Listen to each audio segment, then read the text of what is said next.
بسم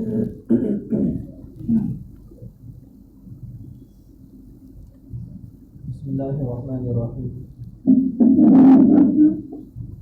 سب سے قیمتی دولت ایمان کوئی معمولی چیز نہیں ہے، بلکہ یہ بڑی دولت ہے جو پروردگار نے ہمیں عطا کر دی ہے۔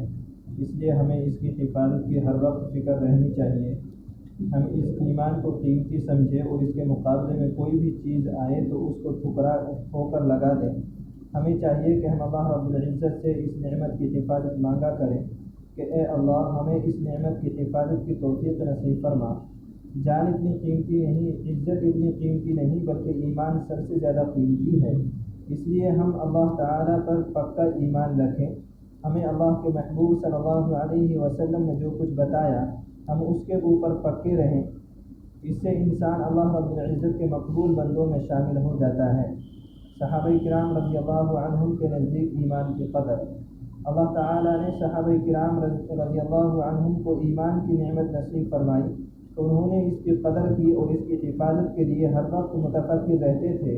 وہ فرمایا کرتے تھے تعلمون الایمان ثم تعلمون القرآن، ہم نے پہلے ایمان سیکھا اس کے بعد پھر ہم نے قرآن سیکھا۔ میرے دوستو، وہ ایمان جو صحابہ کرام رضی اللہ عنہم نے بدر والے دن تلواروں کے سائے کے نیچے پایا تھا، آج ہم اس ایمان کو پنکھوں کی ٹھنڈی ہوا کے نیچے ڈھونڈتے پھرتے ہیں۔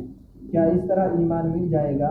نہیں، بلکہ اس کے لیے محنت کرنا پڑتی ہے، دین کی خاطر جان مال اور سب کچھ قربان کرنا پڑتا ہے، تب انسان کو ایمان کی حرارت نصیب ہوتی ہے۔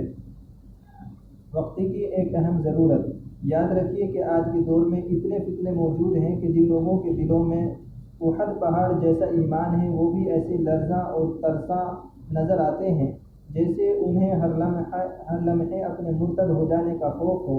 اور عجیب بات ہے کہ جن لوگوں کے دلوں میں ذرہ برابر ایمان ہے وہ اس کی حفاظت سے بھی غافل ہیں اور انہیں اس بات کا احساس ہی نہیں کہ ہمارے پاس کتنی بڑی دولت موجود ہے۔ اس لیے ایمان کی اہمیت کا دل میں ہونا وقت کی ایک اہم ضرورت ہے۔ شک سے بچنے کی ضرورت، کفار کی طرف سے اسلامی ملکوں میں جو تنظیمیں آتی ہیں وہ سب سے پہلے مسلمانوں کے دلوں میں شک پیدا کر دیتی ہے، اور شک ایک ایسی خطرناک اور بری چیز ہے جو ایمان کی بنیاد کو ہلا کے رکھ دیتی ہے۔ اس لیے نبی صلی اللہ علیہ وسلم نے دعا مانگی اور شرک سے پہلے شک سے پناہ مانگی، اللہم انی اعوذ بک من الشک والشرک والشقاق والنفاس وسوء الاخلاق، اے اللہ میں شک سے، شرک سے، شقاق سے، نفاق سے اور برے اخلاق سے تیری پناہ چاہتا ہوں۔ اس لیے قرآن مجید میں اللہ تعالیٰ نے ارشاد فرمایا ذالک الکتاب لا ریب فیہ، کہ یہ وہ کتاب ہے جس میں کوئی شک نہیں۔ اب یہاں غور کیجئے کہ اللہ تعالیٰ نے لا ریب فیہ پہلے کہا اور ھدی للمتقین بعد میں کہا، اس لیے کہ اگر شک رہ گیا تو ہدایت نہیں پا سکو گے۔ یہی وجہ ہے کہ جو کفر کی تحریکیں چل رہی ہیں وہ ایمان والوں کے دلوں میں شک پیدا کر دیتی ہے۔ شک پیدا کرنے سے ایمان ختم ہو جاتا ہے۔ ایمان کے اظہار کرنے کا طریقہ، اگر آپ سے کوئی یہ پوچھے کہ کیا آپ مومن ہیں تو اسے جواب دیجئے انا مؤمن حقا، میں پکا مومن ہوں، اس لیے کہ یہ اللہ رب العزت کی رحمت ہے کہ اس نے ہمیں کلمہ پڑھنے کی توفیق عطا فرمائی۔ اس میں شک والی کیا بات ہے؟ کوئی بھول مل بات کرنے کی ضرورت نہیں۔ امام شافعی رحمۃ اللہ علیہ نے جو یہ فرمایا ہے کہ انا مؤمن انشاءاللہ، تو انہوں نے اپنے انجام اور خاتمے پر نظر رکھ کر بات کی ہے۔ یہ علماء کا مقام ہے، جبکہ ہم عوام الناس ہیں، ہمیں ایک ہی بات کرنی چاہیے کہ انا مؤمن حقا، اور یہ بات کرتے ہوئے پاؤں کے نیچے چٹان ہونی چاہیے۔ مضبوط ایمان کی نشانی، امام راضی رحمۃ اللہ علیہ نے وجود باری تعالیٰ پر 100 رسائل جمع کیے۔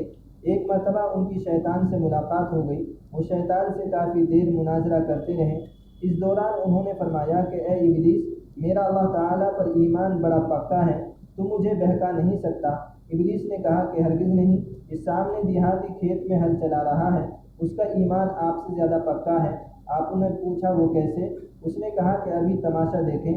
چنانچہ شیطان ایک اجنبی شخص کی صورت میں اس دیہاتی کے سامنے پہنچا اور کہنے لگا کہ خدا موجود نہیں ہے۔ اس نے 2 بڑی بڑی گالیاں دیں اور پاؤں سے جوتی نکالی کہ اس کی پٹائی کریں۔ ابلیس وہاں سے بھاگا اور امام راضی سے کہنے لگا، دیکھا اس کا ایمان اتنا قوی ہے کہ وہ سننا گوارا ہی نہیں کرتا کہ کوئی خدا کے وجود کا انکار کرے۔ مرنے مارنے پر تل گیا۔ آپ سے میں نے بحث شروع کی، آپ نے دلائل دینے شروع کیے، گویا یہ بات سن لی کہ خدا موجود نہیں۔ اب رہی دلائل کی بات، تو میں قوی دلائل دے دوں گا تو آپ پھسل جائیں گے، آپ کے دل میں ذرا شک پیدا ہو گیا تو آپ ایمان سے محروم ہو جائیں گے۔ اللہ تعالیٰ مجھے توفیق عطا فرمائے۔